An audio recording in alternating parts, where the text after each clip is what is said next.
My name is Jonathan Katz. I am your host for today for our Tech Tuesday calls. Tech Tuesday calls are where we engage with entrepreneurs, tech leaders, businesses, app developers, where we learn a little bit more about the tech that they use, a little bit more about their workspace, and we generally have engaging conversations on technology. And we are so thankful today to be joined by Peter, a tech entrepreneur in the Philadelphia space. So Peter, welcome. Thanks, Jonathan. Great to be here. Would you like to maybe give us a little bit of background about yourself? Sure.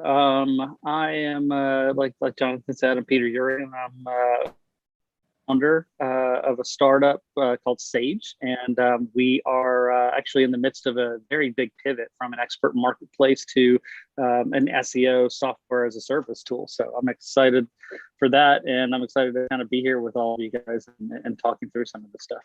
I'm a father. I've got two little girls, a 3.5-year-old and a 1.5-year-old, and I live just outside of Philadelphia, like Jonathan said. So nice. I share a 1.5-year-old with you, so we can exchange war stories at some point as well. A 1.5-year-old girl as well. So, I've known a lot about Sage and the journey. Without maybe getting into the details too soon, you want to tell me a little bit more about that pivot?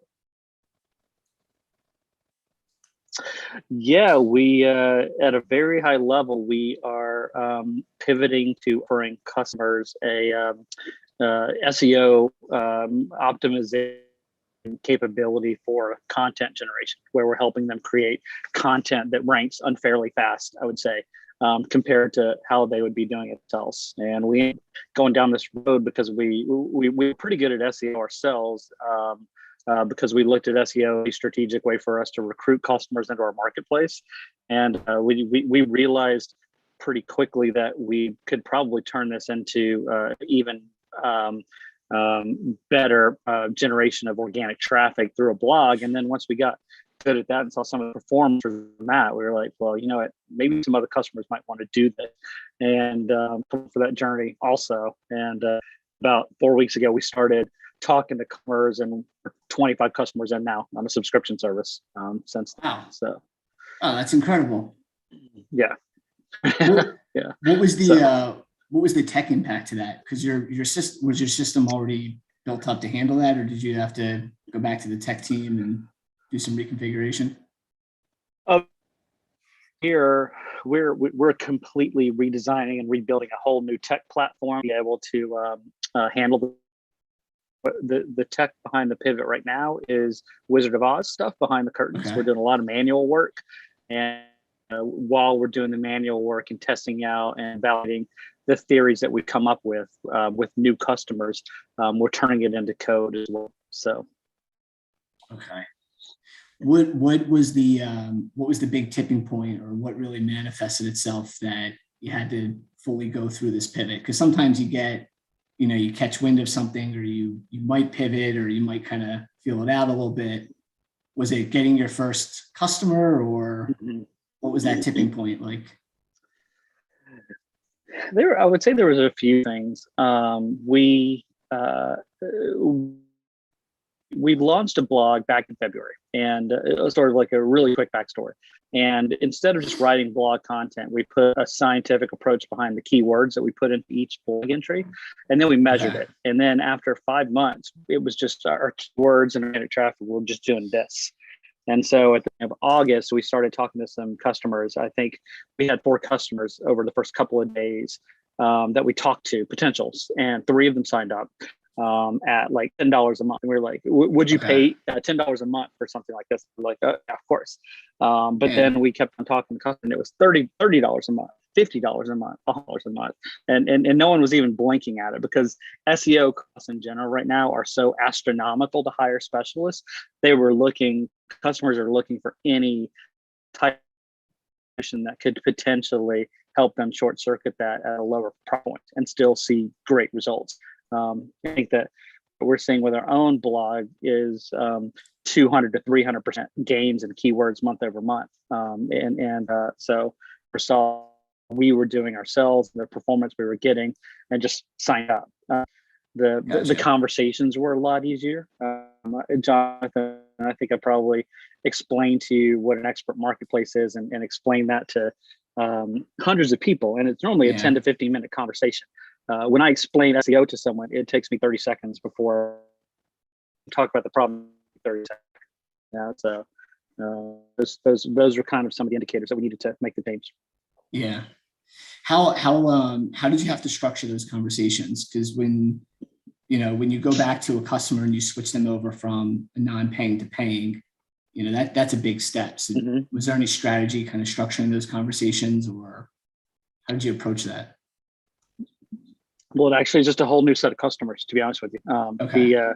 Most of our customers have been founders and startup founders, and in small and medium business. We've got a few brick and mortar businesses even that are signed up. So it's pretty much anyone that's got a website that needs organic inbound traffic and they're tired of paying for Google ads. And that's most everyone who's got a business website, right? So right. So you're going to be targeting, I guess, more customers this way? Yeah. So we've got some pretty unique and interesting go-to-market and customer acquisition strategies that I feel like are really going to our customer acquisition costs down quite a bit, and while having a really strong lifetime value of customers as well. So I'm thinking we can get those ratios to. Normally, they ask you to get an LTV to CAC ratio of 3 to 1 for founders out there. I think we can probably get it to 100 to 200 to 1. So just a little above 3 to 1. Right. Yeah. Exactly. Yeah. Any of those strategies you want to share with the group, or is that kind of your secret sauce?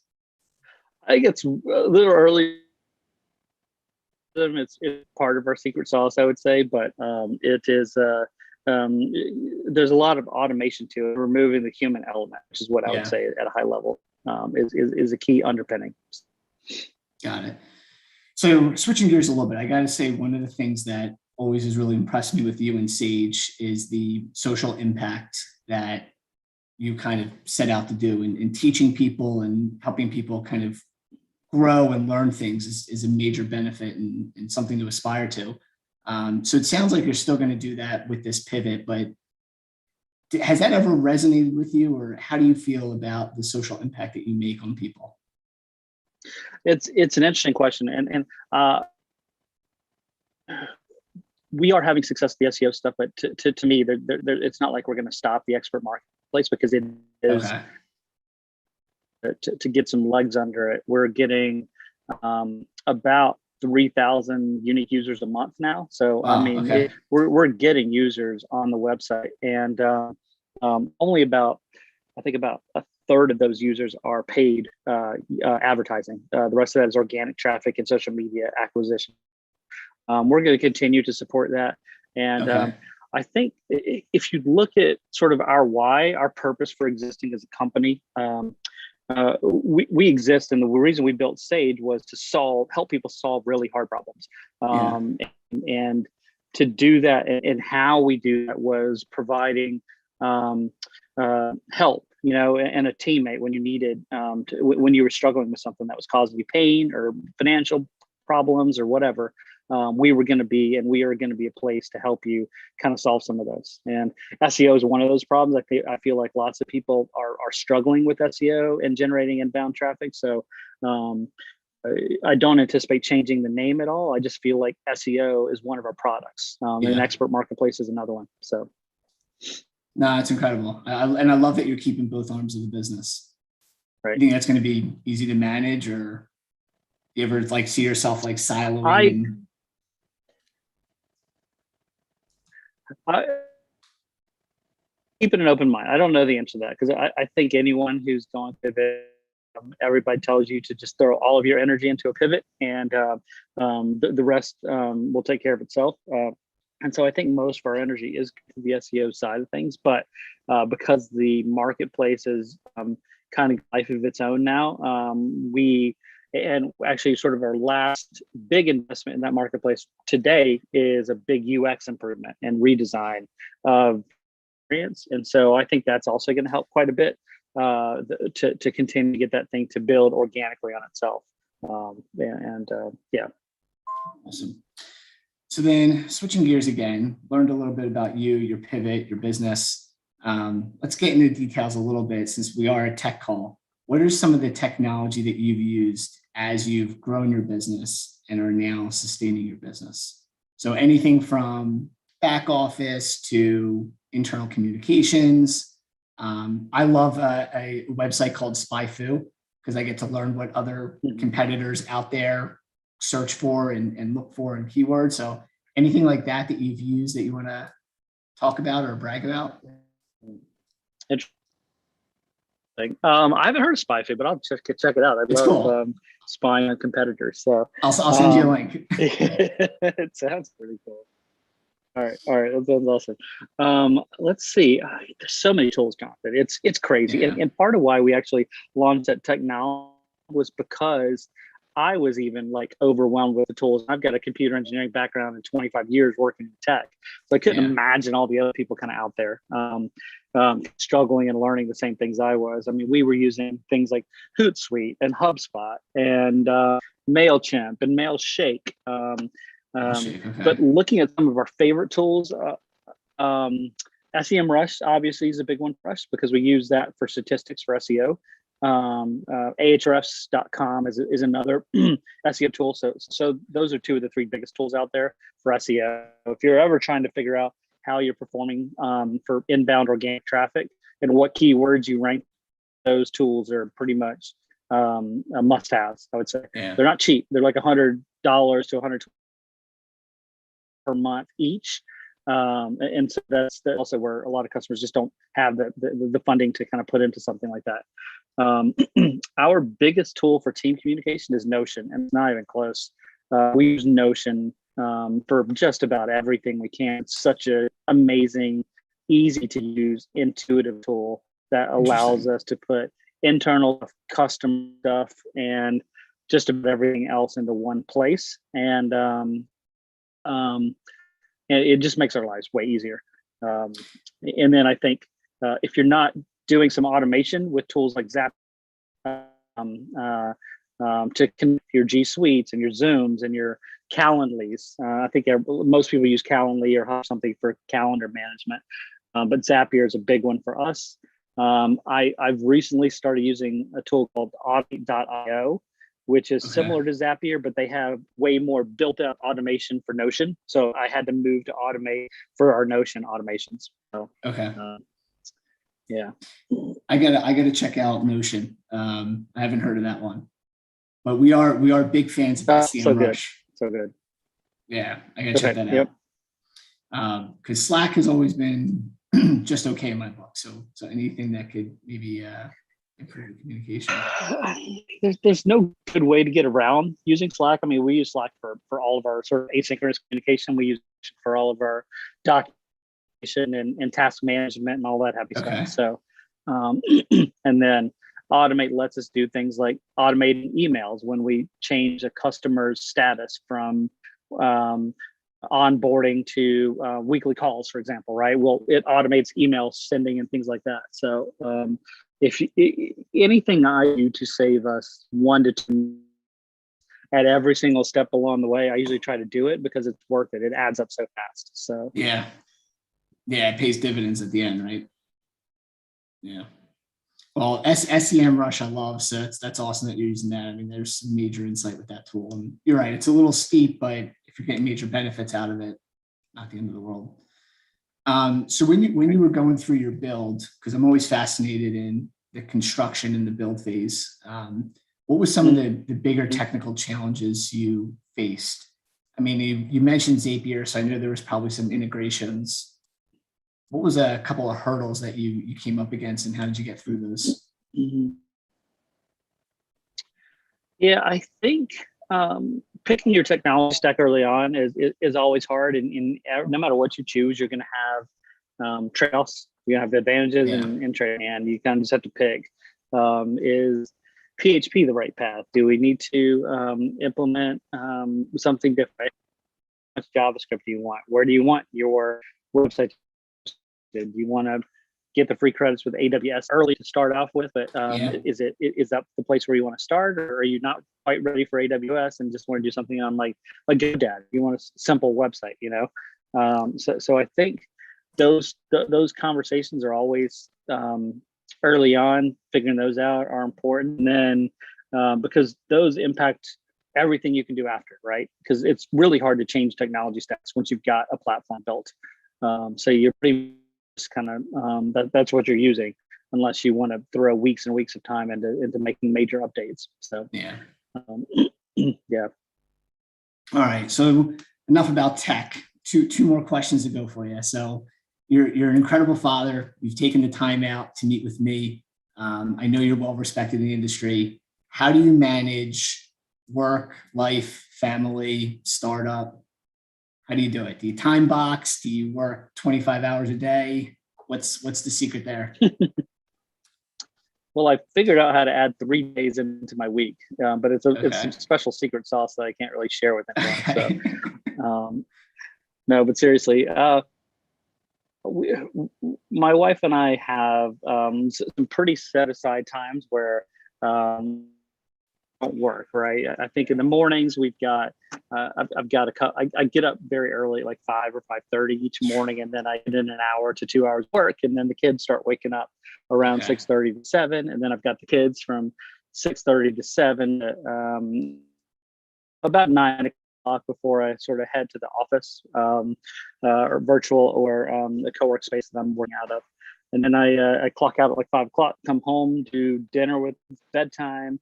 And then kids are usually in bed by 30 to 7, and then my wife and I have dinner, and some nights I work, and some nights we just hang out and watch an episode of Ted Lasso or something, right? So the other interesting thing that was totally my wife's idea, which I thought was brilliant, was I've shifted my work schedule slightly. So I actually work Mondays, Tuesdays, Thursday, Friday, Saturday. And I take off Wednesday because it lets us do some fun things with the kids on Wednesdays when a lot of people are working. And then I work, and then I work on Saturdays. And it's also awesome because I'm a big college football fan. So my is going to get way down on Saturdays, I think, for about 12 weeks. But but it lets me not take away from family time to work while I'm watching college football on Saturdays as well. But before college football season started, or start. Saturdays have been super productive because no one ever schedules meetings with you either, right? So you can really buckle down and just kick them hard on a Saturday that you couldn't do otherwise. Get it all done. So, yeah. Now, what's your college team? Clemson. So we got a big game with Georgia this weekend. So. Yeah. All right, good luck. Yeah. I was it caught me off guard. I couldn't believe the season started last week. It's like there was last week was sort of week 0. It's crazy. It totally caught me off. I mean, Penn State doesn't play till next week, so it was excusable for me to miss the official start, but it sneaks up on you fast, right? Sneaks up, yeah. I did already get a pumpkin spice latte though, so I'm fully embedded in the fall. So what's next for you? What's next for Sage? It seems like you've kind of like running down this pivot, and you got some exciting things coming, but anything you want to share with the group before we let you go today?